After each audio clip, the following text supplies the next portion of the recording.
얼마 전에도 제가 박수영 의원에 대해서 말씀드린 바가 있는데, 박수영 의원은 그 서울대 법대 나왔어요. 서울대 법대 나왔고 82학번이에요. 그런데 서울대 법대 82학번에 유명한 사람들이 너무 많아. 무지무지하게 많아. 왜 이렇게 많을까요? 그때는 졸업정원제 있을 때여가지고 다른 학번들보다 서울대 법대뿐만 아니라 모든 대학이 학생들 갖다가 이만큼씩 더 뽑았어. 그러니까 쪽수가 많으니까 인재도 많이 나오는 거예요. 그래가지고 그 다음에 그것 좀 띄워봐 주세요. 그 서울 저기 82학번들 누가 있는가 보면은 서울대 법대 82학번 중에 제일 유명한 사람이 누굴까? 제가 봤을 때 일단은 조국인가? 조국 대표도 그 서울대 법대 82학번이고요. 원희룡. 그 다음에 지금은 여권의 대선 후보, 유력한 대선 후보 중에 한 명이라고 할 수 있겠죠. 나경원 의원도 서울대 법대 82학번이고, 그 다음에 경제부총리, 탄핵이 그냥 간당간당한 최상목 부총리도 82학번이고요. 그 다음에 대법관 중에 이흥구 대법관이라고 있어요. 이흥구 대법관이 지금 뭐죠?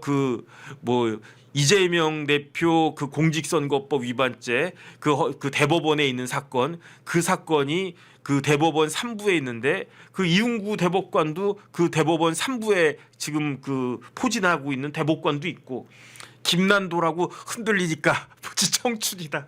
뭐 청춘이니까 아프다. 뭔가 뭐 그런 것도 있고, 그 김난도 교수도 82학번이고, 그 다음에 김영모 변호사님 미국 변호사인데 저분도 행시 출신인데 아주 그냥 뭐 이렇게 아주 그냥 뭐 대단하신 분이에요. 그 다음에 안환기 그 한국생산성본부 회장님이신데 저분도 그렇고, 뭐 저기 막 그 서울대 법대 82학번에 인재들이 많아. 인재들이 누가 봐도 저 오른쪽 끝에 그 최상목 부총리도 보이고, 그 다음 페이지 또 있지 않나? 그 다음 페이지는 없고.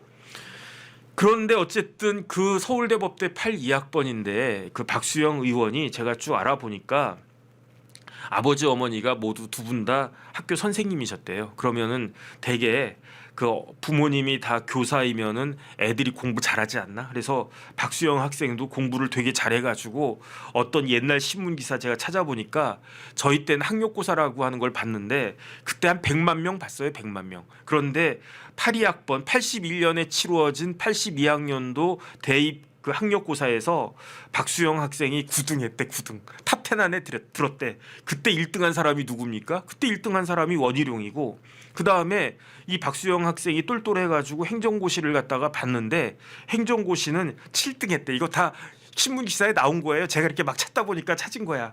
그러니까 100만 명 중에 9등 한 거고, 그 다음에 행정고시 볼 똘똘한 그 우리나라의 그 미래를 담당하겠다 했던 행시 수험생들 중에 7등했다라고 하니까 아주 그냥 저랑은 비교할 수 없을 정도로 아주 우수한 사람이 박수영이었다, 그런 생각이 들고, 그 다음에 또 제가 기사를 읽어 보니까 박수영과 동기인 나경원이 뭐라고 이야기했느냐? 수영이 나랑 그 대학 동기였는데 그 도서관에, 서울대 법대에 가면 도서관이 있었거든요. 서울법대 도서관에 first in last out.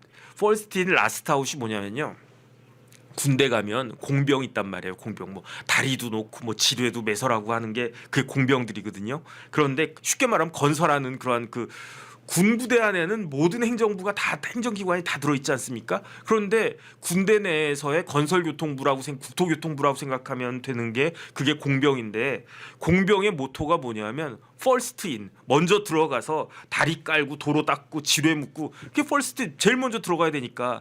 그 다음에 부대들 다 철수한 다음에 last out, 맨 마지막에 다 뭐 이렇게 예컨대 이제 퇴각할 때 뭐 다리도 폭파해야 되고 그런 거 다 공병이 해야 되니까 first in last out이 공병인데, 나경원 이야기에 따르면 박수영이 공병 같은 애였다. 그게 뭐냐면요, 도서관에 제일 먼저 나와가지고 불 켜고 그 다음에 제일 나중까지 공부하고 불 끄고 가고, 그런 사람이 박수영이었대요.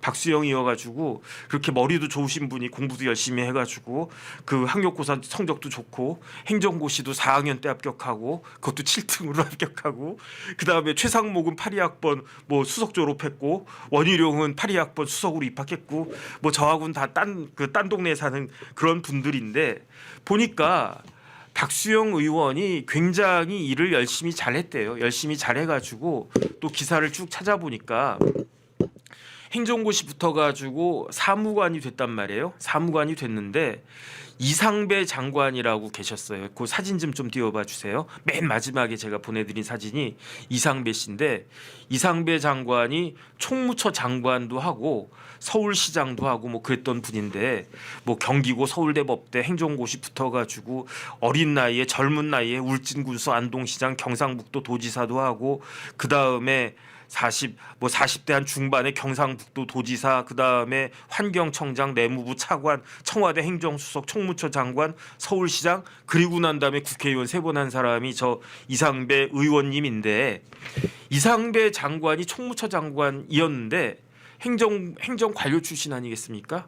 무지하게 깐깐한 사람이었대요. 무지하게 그 깐깐한 이상배 장관이 박수영 사무관은 얘 똘똘하다, 얘 키울만하다 해가지고 아주 애지중지 키웠다고 그러는 거예요. 그래서 이상배 장관이 총무처 장관 한 다음에 옛날에는 서울시장도 관선이었으니까 대통령이 임명했으니까 이상배 장관 92년이면 YS 때인가 YS가 이상배 장관 저기 서울시장 한번 해보쇼 해가지고 서울시장으로 딱 임명이 됐는데 이상배 장관이 박수영 사무관을 내버려 두지 않고 그냥 그래 박 사무관 고생했어, 나 서울시장 간다, 빠이빠이, 내가 서울시 가가지고 맛있는 거 사줄게, 이게 아니고 박 사무관 당신도 같이 가야지, 그래가지고 그 깐깐한 이상배가 계속 두고 옆에 두고 써야 될 정도로 박수영 의원이 굉장히 일을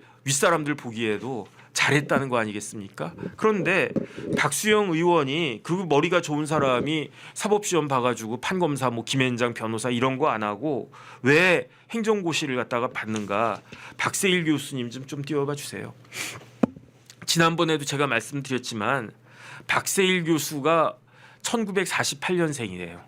1948년생이신데 2017년에 옛날 한국 나이로는 70밖에 안 되셨는데 돌아가셨어요. 지병이 있으셔가지고 박세일 교수님이 1948년에 태어나셔가지고 2017년에 돌아가셨는데 저도 박세일 교수님 강의를 들었었단 말이죠. 그런데 박세일 교수가 1980년에 서울대 법대를 졸업했는데 1980년에 박사학위를 받았어요. 코넬 대학에서. 그런데 법학 박사를 받은 게 아니고 경제학 박사를 받았어요. 그래가지고 한국으로 귀국하셔가지고 어디죠? 무슨 연구원에 한국개발연구원인가? 그런데 거기 교수로 계시다가 1985년에 서울대 법대 교수로 오셨거든요. 그런데 서울대 법대 교수로 오기 전에 1982년부터 서울대 법대 강사를 하셨던 거예요. 그러니까 82년부터 서울대 법대에서 강의하다가 85년에 정식 교수로 부임을 하셨는데, 그런데 1982년이 뭐라고 그랬습니까? 82학번들이 1학년 때가 82년이잖아요. 그러니까 박세일 교수가 서울대 법대에서 강의를 시작한 1982년에 그때 대학 들어왔던 82학번들한테 박세일 교수가 굉장히 영향을 많이 준 거예요. 그래서 다시 한번 제가 찾아보니까 그때 이제 1학년짜리, 2학년짜리 학생들한테 이렇게 이야기한 거야. 니네들은 우리 사회로부터 큰 혜택을 받았다. 보니까 저희 때만 해도 서울대 들어온 학생 중에 지금 같지 않았어요. 진짜로 찢어지게, 똥구멍 찢어지게 가난한 그 친구들도 공부 열심히 해가지고 서울대 들어오고 서울대 법대도 들어오고 그래가지고 열심히 공부해서 판검사도 되고 그런 친구들이 꽤 많이 있었거든요. 그러니까 박세일 교수가 니네들은 우리 사회로부터 큰 혜택 받았다. 그러면 반발하는 애들도 있었을 거예요. 아니 내가 열심히 공부해서 원희룡만 해도 그 집이 제주도에서 굉장히 어려웠었던 거 아니었습니까? 그러니까 그런데 내가 열심히 해가지고 그 서울대 법대 들어왔지 무슨 사회로부터 큰 혜택을 받았나라고 박세일 교수님한테 반문할 수 있었을 텐데 그때 박세일 교수가 뭐라고 이야기했느냐? 옛날은 우리나라 진짜 말도 아니었다. 우리가 이만큼 잘 살게 되고 교육 시스템이 작동을 했기 때문에 니네가 어쨌든 학교 다니면서 공부했던 거고, 니네가 아무리 열심히 하려고 하고 아무리 머리가 좋다고 해도 저기 아프리카나 저기 동남아나 이런 데에서 제대로 학교도 갖추어지지 않은 데서 태어났다라고 생각을 해봐라. 그러니까 어찌 됐든지 간에 여유 있는 집에서 태어나서 편하게 고등학교 때 공부를 했건 조금 어려운 데 태어나가지고 그냥 열심히 학교에서 밤 늦게까지 눈 비비면서 공부했건 건 어쨌든 니네들은 우리 사회로부터 큰 혜택을 받아서 편하게 공부한 거다. 그건 알고 있어라. 그러니까 니네들은 그래도 명색이 서울대 법대에 들어왔다라고 하면 나 하나 혼자 내 한 몸 잘 살려고 하면 안 되지 않겠냐. 받은 혜택에 그 보답하면서 살아야 된다. 니네들은. 그러면서 박세일 교수님이 저희 때도 그랬어요. 제가 그 수업 들을 때 대형 강의실에 경제학 강의 하셨는데 제가 박세일 교수님 강의 재밌다고 좋다고 하길래 저도 뭐 100명 넘는 그 강의실 저기 뒤에서 찌그러져 가지고 강의 들었는데 그때도 박세일 교수님 그렇게 이야기했어요. 법조인이라고 하는 거 물론 뭐 훌륭하고 좋은 건데 법조인이라고 하는 사람들은 사건이 벌어진 뒤에 그 잘잘못을 가리는 뒤처리하는 사람들이다. 근데 우리 대한민국에는 더 중요하고 더 시급한 일이 있지 않느냐.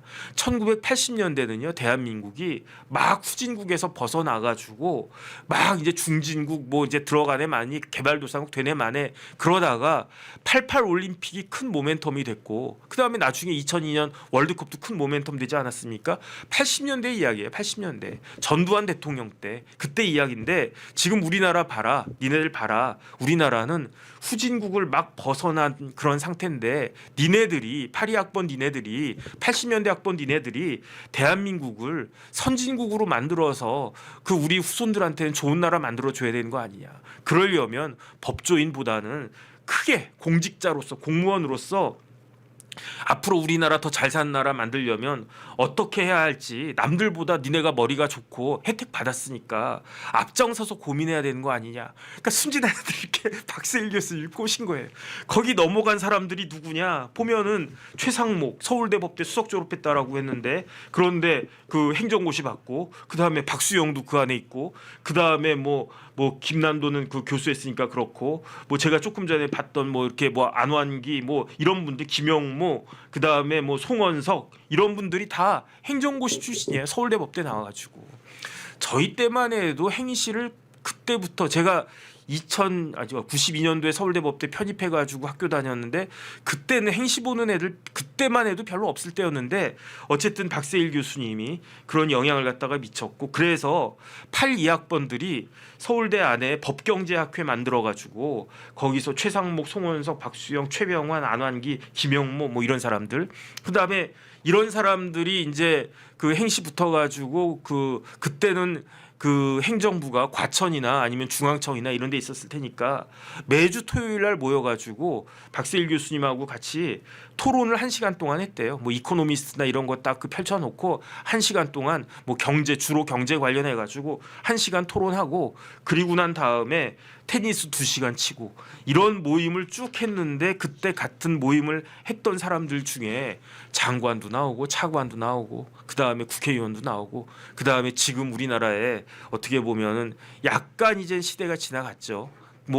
한 5년 10년쯤 전에 우리나라의 핵심적인 포스트에서 일했던 분들이 그런 분들이고 그런 분들한테 영향을 미쳤던 게 그게 누구다? 그게 이제 박세일 교수인데 그런데 다시 이제 박수영 의원 이야기를 갖다가 하면 박수영 의원이 왜 김문수 캠프에 들어갔을까요? 제가 봤을 때 그 이유는 두 가지다. 첫 번째, 아직까지는 김문수 후보가 여권에서 대통령 후보로 당선될 가능성이 제일 높은 거 아닙니까? 객관적인 수치로는. 그러니까 김문수를 후보로 만들어야 되겠다.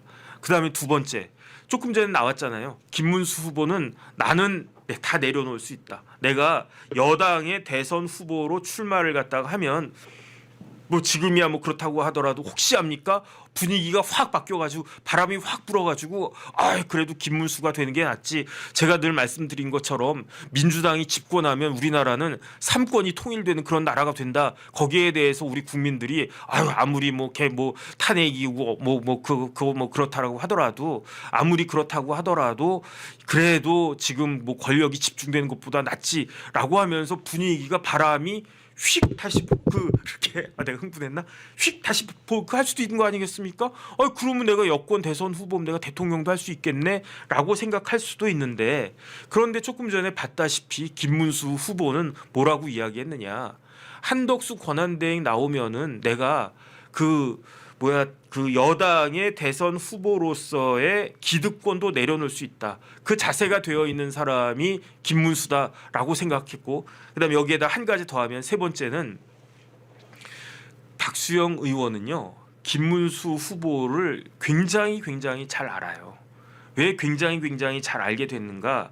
박수영 의원이 행정고시 출신이라고 그랬잖아요. 그래가지고 제가 좀 전에 말씀드렸어요. 어디서 근무했다고 그랬습니까? 초임 사무관이고 이럴 때에는 총무처에서 근무했었어요. 그래서 이상배 장관 모셨다고 그랬어요. 그다음에 이상배 장관이 서울시로 가니까 서울시에 가기 싫었을 수도 있어. 그다음에 누가 깐깐한 사람 모시고 싶겠습니까? 뭐 막 긴장해야 되고.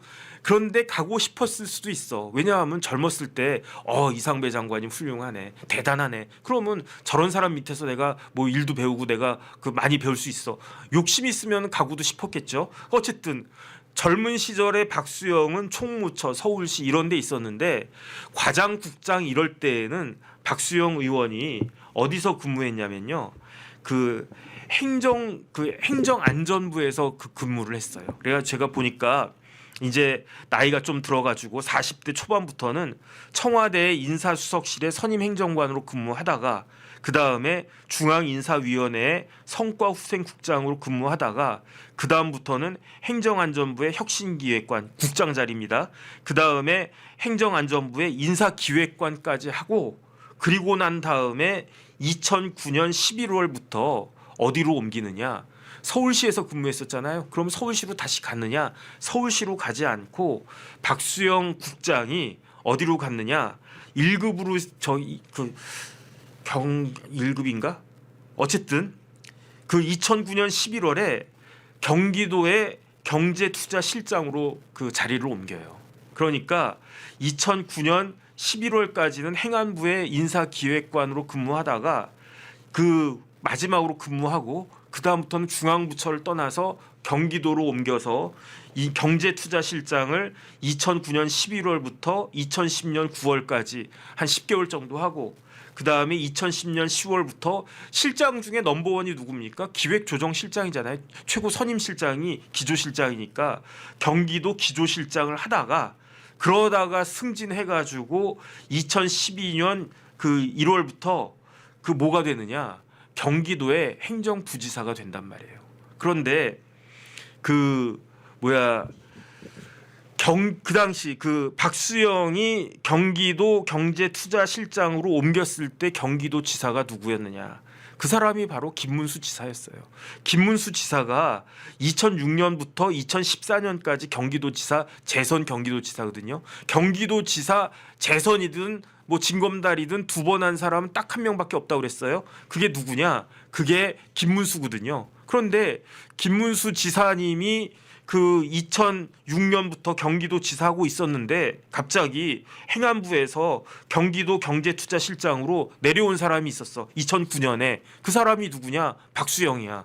그리고 난 다음에 이제 그 뭐 경기도지사가 이 사람 더 일 잘하네. 또 진짜 일 잘하네. 그러면서 기조실장 시켜줬어. 그 다음에 이 사람 진짜 일 잘하네. 그러면 내가 아예 행정부지사까지 시켜줘야지. 해가지고 그 김문수 지사가 그 경기도지사 임기 끝낼 때까지 행정부지사를 했던 사람이 저기 박수영이에요. 그러니까 그 쉽게 말하면은 지사님이 있고 부지사 있고 기조실장 있고 이 세 사람이 맨날 같이 뭐 아침마다 티타임 하지 않습니까? 제가 국방부 가서 보니까 국방부 장관이 3스타급 이상 되는 사람들 쭉 모아가지고 국방부는 그 안에 식당도 있으니까 그 높은 분들이 다 특별한 일 없으면 다 장관, 차관, 뭐 실장 그다음 거기에 있는 뭐 3스타들 쭉 모여가지고 같이 아침에 조찬하고 그리고 뭐 차도 한 잔 마시면서 뭐 그 간단하게 보고도 하고 그러던데 경기도도 뭐 마찬가지 아니겠습니까? 모인다라고 하면 누구 모이겠습니까? 그 지사, 부지사, 기조실장 뭐 이런 사람. 그러니까 제가 봤을 때는요.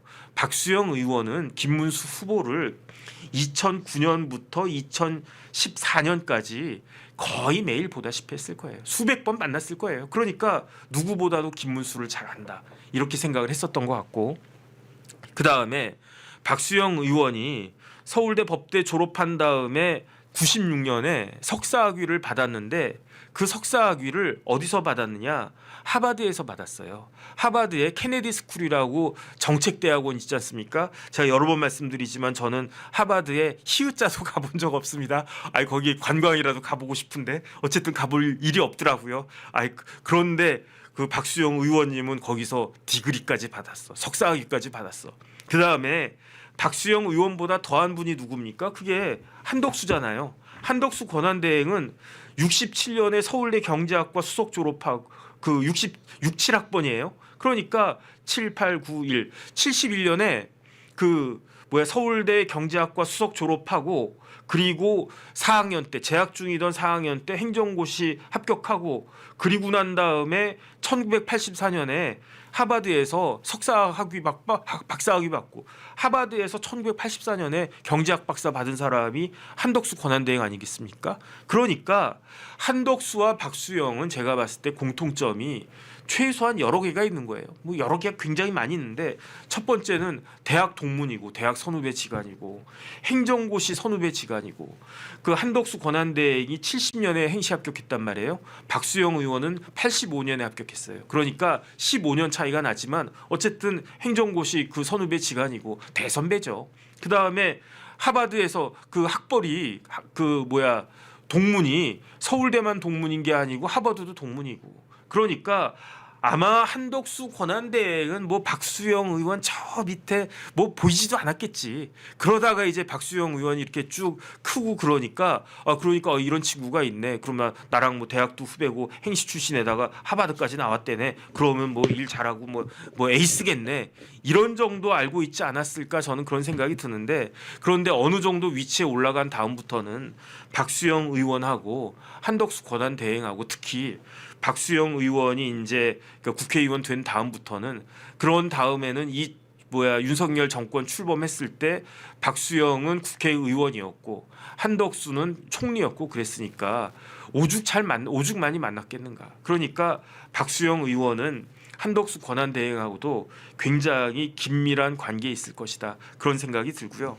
그래서 아마 제 개인적인 생각은 박수영 의원이 지난 대선에서 이재명 후보가 대통령 선거에서 패배하게 됐을 때 박수영 의원의 역할이 굉장히 컸습니다. 왜냐하면 그때 저는 아직도 그렇게 생각하는데 부대법카라고 생각하거든요. 지난번에 여당인 민주당이 승리하지 못하고 그야말로 초짜 정치인 검찰총장 출신 그것도 문재인 정권의 검찰총장 출신 윤석열 후보한테 패배한 이유는 첫 번째 부동산, 두 번째가 대장동, 세 번째가 법인카드 그밖에 여러 가지가 있었지만 저는 그냥 부대법카라고 외우고 있어요. 그런데 대장동 특히 대장동 그리고 법인카드 관련해가지고 그걸 집요하게 해가지고 이재명 대표의 그 비리를 그렇게 이렇게 드러냈던 사람이 누구냐? 박수영 의원이었잖아요. 왜 박수영 의원이었습니까?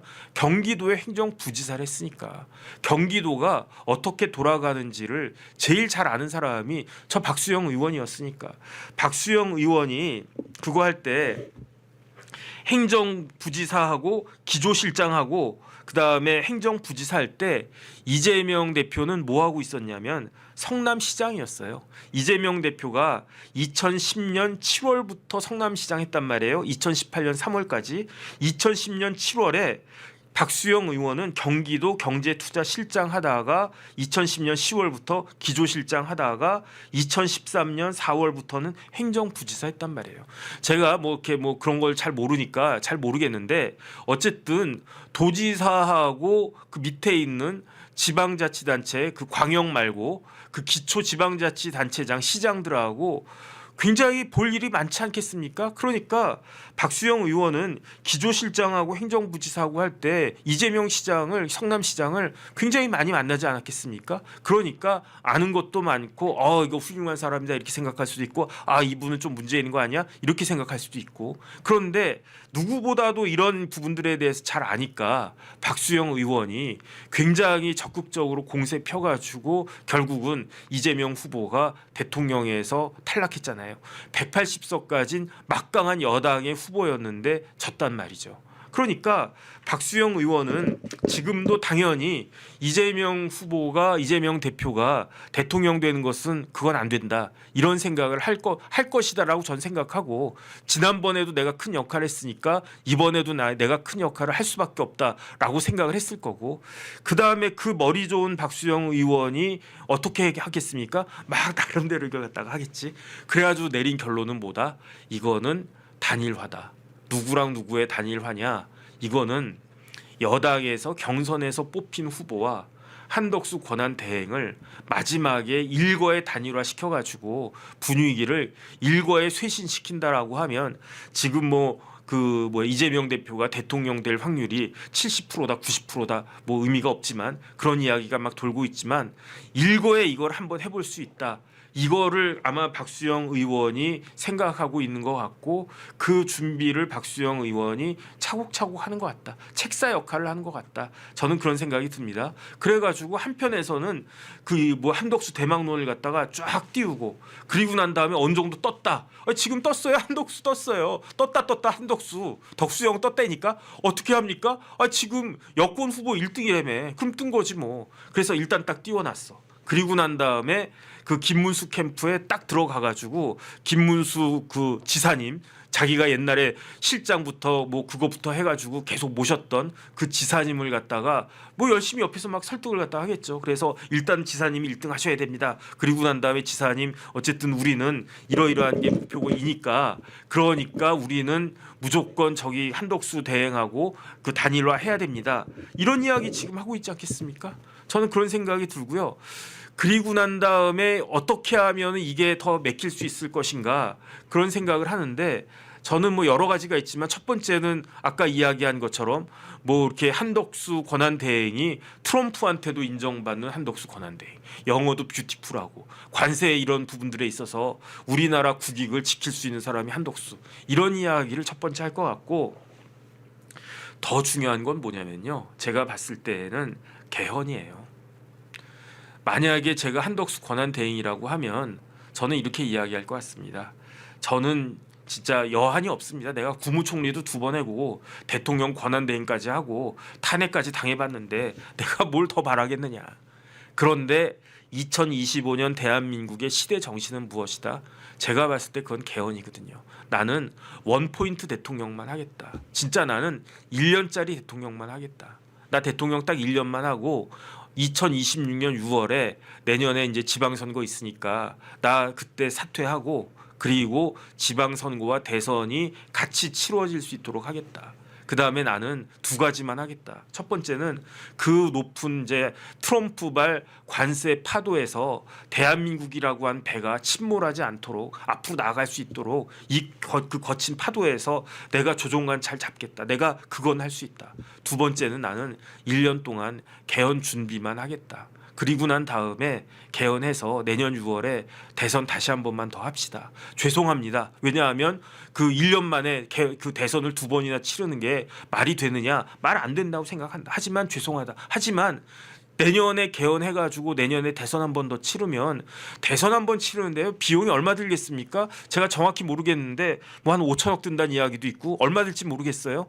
그러면 그 5천억이라고 한 돈이 생돈이 날아가는 거예요. 눈에서 그냥 불 나와요. 진짜 막 진짜 욕 나와. 하지만은 만약에 내년에 지방선거와 대선을 일치시키면 그 이번에 그 하게 되는 대통령 선거에 쏟아 부어지는 그 비용의 몇 배를, 10배, 20배 그 이상을 더 세이브할 수 있는 거 아니겠습니까? 왜냐하면 대통령 선거하고 지방선거하고 또 대통령 선거 또 지방선거하고 계속 이렇게 나갈 건데, 그럼 지방선거 할 땐 돈 안 듭니까? 그런 거 차곡차곡 다 모으면 이번에 대통령 선거하고 내년에 대통령 선거하고 하는 것보다 비용이 훨씬 더 들어갈 거 아니에요. 그다음에 더 중요한 건 뭐냐면 우리나라 시스템 바꿔야 되잖아요. 시스템 바뀌게 되면 산술적으로 산정될 수 있는, 캘큘레이션이 될 수 있는 것보다 훨씬 더 많은 그러한 효과가, 좋은 효과가 대한민국에 있을 수 있는 거 아니겠습니까? 그러니까 제가 한덕수 권한 대행이라고 하면요, 내가 지금 옛날 한국 나이로 77세야. 내가 뭘 더 바래? 내가 1년만 딱 더 하고 그다음 나 피곤해 나 힘들어. 그러니까 딱 1년만 더 하고 그 내년에 개헌할 테니까 아니 내년에 다들 나오세요. 지금 뭐 김문수도 나오시고 홍준표도 나오시고 한동훈도 나오시고 나경원 안철수 다 나오고 이낙연도 나오고 김부겸도 나오고 뭐 김경수 나오고 김동연 나오고 이재명 대표는 나올지 안 나올지 모르겠고 다 나와가지고 1년 준비해가지고 경쟁해서 제대로 된 대통령 뽑고 나는 잠정적인 대통령만 하겠습니다. 이런 식으로 이야기하면 그러면은 지금 대통령으로부터 그 눈길을 갖다가 확 돌린 마음을 확 접은 그럼 중산층들의 마음을 잡을 수도 있는 거 아닌가? 그러니까 이재명 5년 대통령을 그 초이스할래? 한덕수 1년 대통령을 초이스할래? 국민 여러분 잘 생각해 주시기 바랍니다. 이렇게 이야기하는 것이 뭐 가능성이 제 뇌피셜인가? 전 어쨌든 개인적으로 그런 생각을 하는데 어떻게 될지 모르겠습니다. 마지막으로 한 가지만 더 말씀드리고 끝내겠습니다. 박수영 의원이요. 제가 쭉 봤더니 인사 쪽에서 근무를 많이 했어요. 그래서 청와대 인사수석실 선임행정관 했었고 그 다음에 중앙인사위원회 성과후생국장도 했었고 행정안전부의 인사기획관도 했었고 그러니까 박수영 의원은 인사를 굉장히 많이 하는 분이더라고요. 다시 한번 제가 커리어를 보니까. 그런데 정치는 어떤 일입니까? 정치라고 하는 일의 본질은 무엇이냐? 업의 본질이 무엇이냐? 제가 봤을 때 정치는요. 사람을 쓰는 게 정치 아니겠습니까? 인인성사라고 했어요. 그래서 제가 어떤 이야기 들었냐면은 윤석열 대통령이 약한 부분이 있었대. 그게 뭐냐면은 윤석열 대통령은 평생 검사만 하고 평생 수사만 했었기 때문에 인사를 해본 적이 없다는 거예요. 제대로 인사를 해본 적이 없다.